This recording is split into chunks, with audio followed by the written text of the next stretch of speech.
Assassin's Creed Nexus is a new VR title developed exclusively for the Quest 2 and 3. The game includes storylines featuring 3 previous protagonists from Assassin's Creed games. To start, you'll find yourself controlling Ezio in 1500s Italy. But first, like all Assassin's Creed games, you'll be ping-ponged between present day and past events. These modern-day bits are the weakest aspect of the game, and no unique environments accompany them. All scenes from modern day take place in an anime-style environment. After Ezio, the game moves back through time to Greece in 431 BC, where you can play as Cassandra from Assassin's Creed Odyssey. Each assassin features their own unique weapons, including their iconic hidden blades from each of their respective games, along with a few ranged weapons such as throwing knives and bows.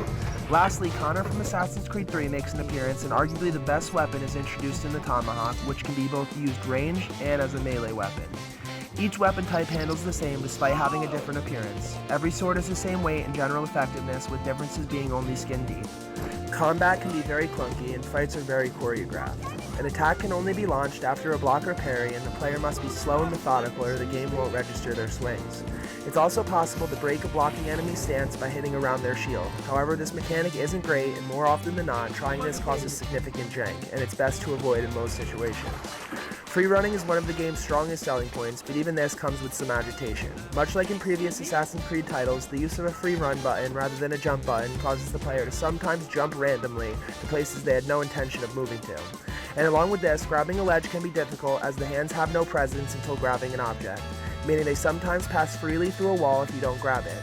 Mantling a ledge is similar to other VR titles such as Bone Lab, requiring the player to pull up with both arms while crouching physically to pull themselves up and over. It works about as well here as other titles implementing the same mechanic. The game is lacking any real inventory system and instead opts to have important items follow the player after they've been picked up. When the item is needed, the player reaches towards the spot it's meant to be used and it will just appear in their hand. Despite these complaints, the game is a solid experience and perfectly translates the Assassin's Creed game style into VR. Graphically, the game is impressive, and the gap between standalone and PC VR is getting smaller. There are frame drops and performance issues occasionally, but the game runs exceptionally well on the Quest 3, although it tends to push Quest 2 systems to their very upper performance limits.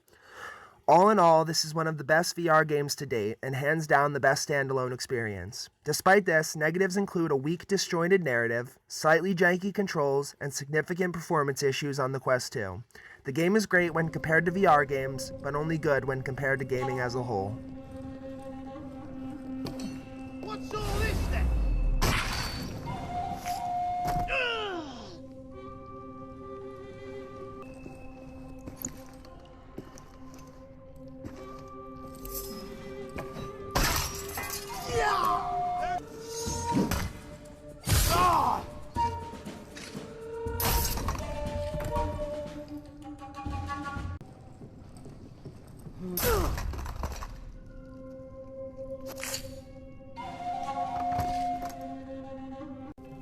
Assuming they aren't imaginary, his friend will have to Have you now?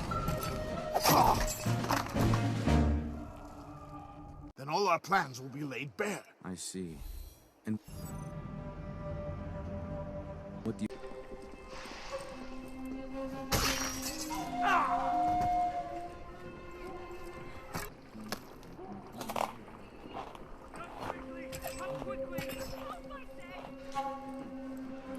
You still think Ezio is alive? I am sure of it.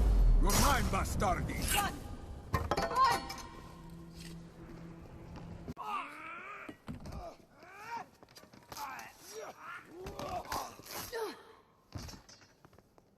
Enough napping, brother. Please, Syracuse. You have the treasure you need to find the Carol K on defense. You say eternal life shall be out.